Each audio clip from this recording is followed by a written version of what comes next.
আজ আমি আপনাদের জন্য নিয়ে এসেছি খুবই দুর্দান্ত স্বাদের একটি নিরামিষ রেসিপি। নমস্কার বন্ধুরা, সতীশনাথ ফ্যামিলি কিচেনে আপনাদের সবাইকে স্বাগতম। আমার আজকের রেসিপি হলো দুর্দান্ত স্বাদের নিরামিষ পটল পনির বা পনির পটল। রেসিপিটি যদি আপনাদের ভালো লেগে থাকে তাহলে অবশ্যই একটা লাইক করে দেবেন, একটা ছোট্ট কমেন্ট করে জানাবেন। আর যদি চ্যানেলে নতুন বন্ধু হয়ে থাকেন তাহলে প্লিজ বন্ধুরা চ্যানেলটি সাবস্ক্রাইব করে পাশে থেকে যাবেন। রেসিপিটি বানানোর জন্য এখানে আমি বেশ বড় বড় সাইজের 500 গ্রাম পটল নিয়েছি। এখন আমি এই পটলের খোসাগুলো ছুলেও নিয়েছি। এবার এই পটলগুলোকে আমি কেটে নেব। পটলগুলো আমি একটু বড় বড় সাইজ করে কেটে নেব, তাই একটা পটলকে আমি 2 ভাগ করে কেটে নিচ্ছি।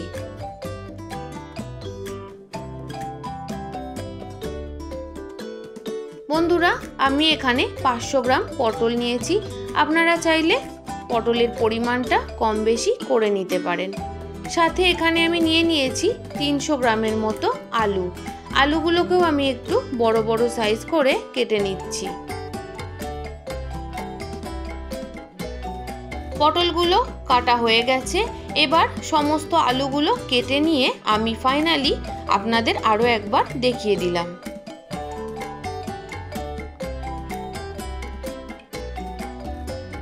এবার গ্যাসের মধ্যে কড়াই আমি আগে থেকেই গরম বসিয়ে দিয়েছি। এবার দিয়ে দিলাম পরিমাণ মতো সাদা তেল। তেলটা গরম হলে আলুগুলো দিয়ে দেব। আলুগুলো একদম নরম আর লাল লাল করে ভেজে নেব। গ্যাসের ফ্লেমটা মিডিয়ামে রেখে আলুগুলো দেওয়ার পর প্রথমে 1 থেকে 2 মিনিট ভেজে নেব। আলুগুলো যাতে তাড়াতাড়ি নরম হয়ে যায় আর খাওয়ার সময় যাতে বেশ ভালো লাগে তার জন্য আমি দিয়ে দিলাম অল্প একটু নুন আর হলুদ। আলু নুন আর হলুদ দিয়ে ভাজলে খেতেও যেরকম ভালো লাগে, আবার খুব তাড়াতাড়ি নরম করে ভেজেও নেওয়া যায়। নুন হলুদ দেওয়ার পর একটু নাড়াচাড়া করে ভেজে নেওয়ার পর ঢাকনা দিয়ে গ্যাসের ফ্লেমটা কমিয়ে দিয়ে 5 মিনিটের জন্য ভেজে নিয়েছি। বন্ধুরা, ঢাকনা দিয়ে 5 মিনিট ভাজার মধ্যে আমি 2-3 বার নাড়াচাড়া করে দিয়েছিলাম যাতে আলুটা সব দিক থেকে সুন্দর মতো সেদ্ধ হয়, আবার সব দিক থেকে লাল লাল হয়ে ভাজাটাও যেন হয়ে যায়। এখন আলুগুলো সুন্দর মতো নরম আর লাল লাল করে ভেজে নেওয়া হয়ে গেছে। এবার আলুগুলো আমি তুলে নিচ্ছি।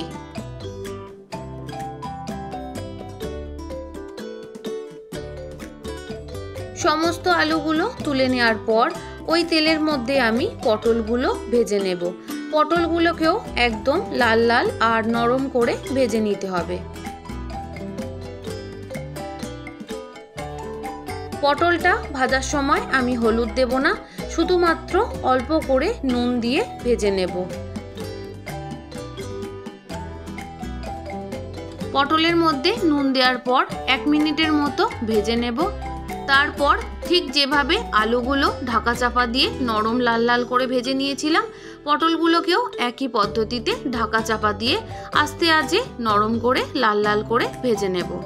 পটলের মধ্যে নুন দিয়ে ভাজলে পটল থেকে জল বেরিয়ে খুব তাড়াতাড়ি নরম হয়ে যায়।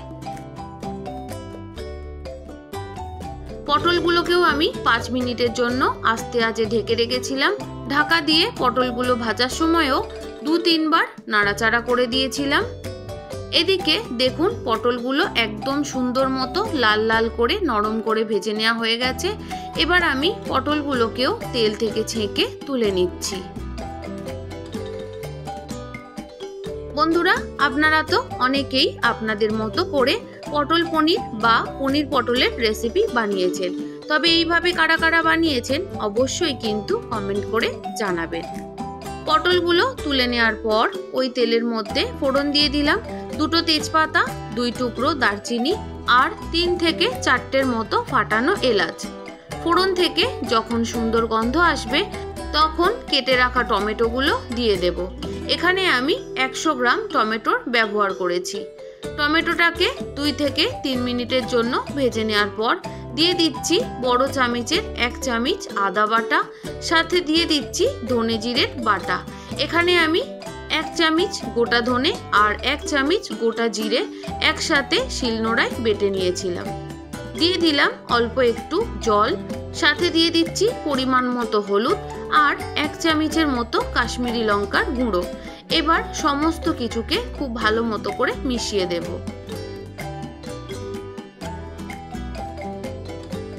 মিডিয়াম আঁচে মশলাটা তেল ছেড়ে আসা পর্যন্ত কষতে থাকুক। ততক্ষণে আমি এখানে নিয়ে নিয়েছি 250 গ্রাম পনির।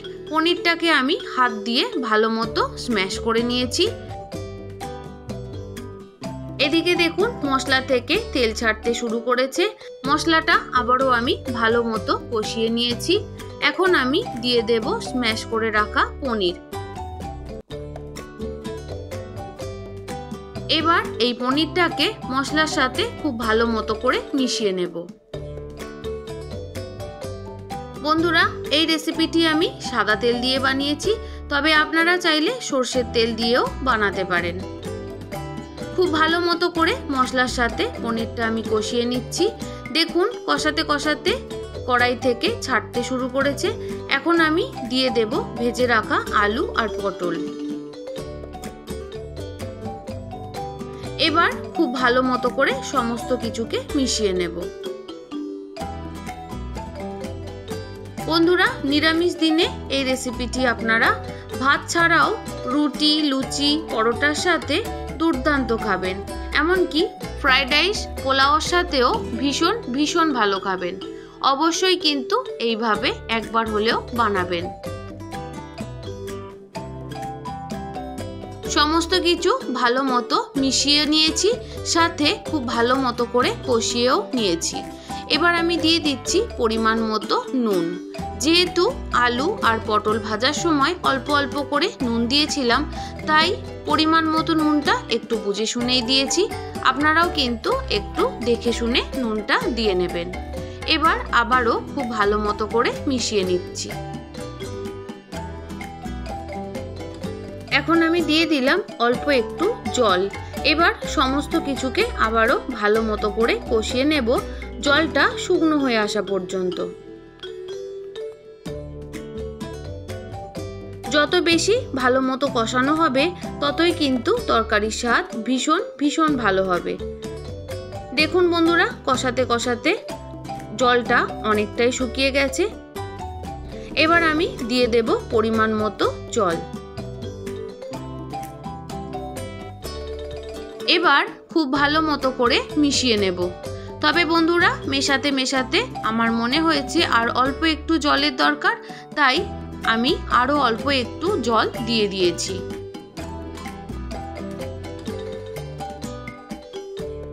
এই রেসিপিটি একদম মাখা মাখা খেতে বেশি ভালো লাগে, তাই জলটা আমি পরিমাণ মতো দিয়েছি। এবার আপনারা যে যেরকম গ্রেভি রাখতে পছন্দ করবেন সেই অনুযায়ী জলটা দিয়ে নেবেন। স্বাদের ব্যালেন্সের জন্য দিয়ে দিচ্ছি অল্প একটু চিনি। যেহেতু নিরামিষ তরকারি একটু মিষ্টি মিষ্টি খেতে ভালো হয়, তবে আপনারা যারা যারা চিনি খেতে পছন্দ করেন না তারা অবশ্যই চিনিটা স্কিপ করে যাবেন। আবারও ভালো মতো করে মিশিয়ে দেওয়ার পর ঝালের জন্য দিয়ে দিলাম 6টার মতো চেরা কাঁচা লঙ্কা। ঝালটা আপনারা আপনাদের স্বাদ অনুযায়ী দিয়ে নেবেন। এবার আবারও ভালো মতো করে মিশিয়ে দিচ্ছি। এদিকে ঝোলটাও সুন্দর মতো ফুটে উঠেছে। এবার ঢাকনা দিয়ে গ্যাসের ফ্লেমটা কমিয়ে দিয়ে 5 মিনিটের জন্য রেখে দেব। 5 মিনিট পর ঢাকনা খুলে আমি একটু নাড়াচাড়া করে দিচ্ছি। আপনাদের একটু দেখিয়ে দিচ্ছি যে কত সুন্দর মতো সমস্ত কিছু সেদ্ধ হয়ে গেছে। একটা আলু আমি আপনাদের কেটে দেখালাম, হালকা করে খুন্তি দিয়ে চাপ দিতেই কিন্তু আলুটা কেটে গেছে। আলু যখন সেদ্ধ হয়ে গেছে, পটলের আর কি বাকি থাকে, পটলও সেদ্ধ হয়ে গেছে। তরকারিটাও আমার মাখা মাখা হয়ে গেছে। নামানোর আগে দিয়ে দিলাম 1 চামচের একটু কম ঘি। ঘিটা দিয়ে আবারও খুব ভালো মতো করে মিশিয়ে দিই। ঘিটা দেওয়ার পর 1 মিনিটের মতো ফুটিয়ে নিলেই তৈরি নিরামিষ পটল পনির বা পনির পটল। তাহলে বন্ধুরা, রেসিপিটি কেমন লাগলো অবশ্যই কমেন্ট করে জানাবেন। ভালো লাগলে লাইক, শেয়ার, সাবস্ক্রাইব করতে ভুলবেন না। আমার সাথে এতক্ষণ ধৈর্য ধরে থাকার জন্য আপনাদের সবাইকে অসংখ্য অসংখ্য ধন্যবাদ। আপনারা সবাই ভালো থাকবেন, সুস্থ থাকবেন। আজ এখানেই শেষ করলাম। কাল আবারও একটা নতুন কোনো সহজ রেসিপির সাথে চলে আসছি।